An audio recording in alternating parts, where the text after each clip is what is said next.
Dalawang kawikaan, ang kahalagahan ng karunungan.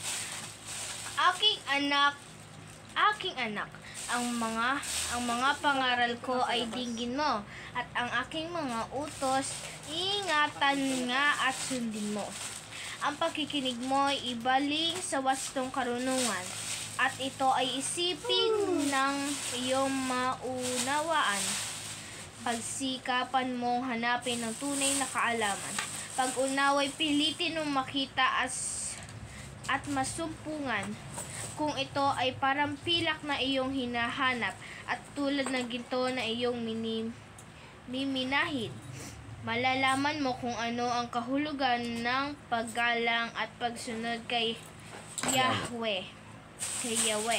At matatamo ang kaalaman tungkol sa Diyos, sapagkat kay Yahweh ay makakaloob ng karunungan, sa bibig niya ay kaalaman at unaway bumubukhal. Bibigyan niya ng unawa ang matutuwid at pamumuhay, at ang taong matapat ay kanyang iingatan. Binabantayan niya daan ng katarungan, at ang lakad ng lingkod niya'y kanyang sinusubaybayan. Kanya nga iyong mauunawaan ang katuwiran at katarungan, at iyong susundan ang landas ng kabutihan. Lalawak ang karunungan, magtatanim sa isipan. Madadama ang kasiyahang dulot nitong kaalaman. Ang natatamong kaalaman sa iyong ay mag-iingat. Ang unaway maglilihis sa liku-likong landas. Ilalayo ka nito sa masamang pamumuhay at doon sa mga tao ang nais kaguluhan. Ilalayo ka rin ito sa tampalasan. Ang landas na pinili ay landas ng kadiliman. Mga taong ay hilig ay paggawa ng kasamaan.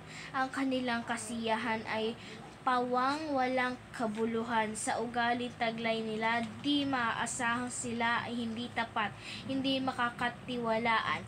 Malayo ka sa babaeng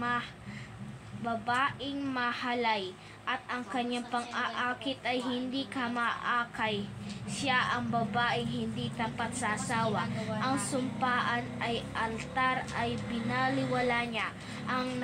Kaya naman ang landas niya ay patungo sa kamatayan, at ang kanyang buhay ay natungo sa kawakasan.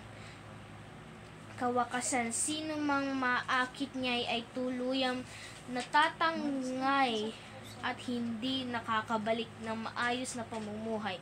Kaya nga tahakin mo ang landas ng kabutihan.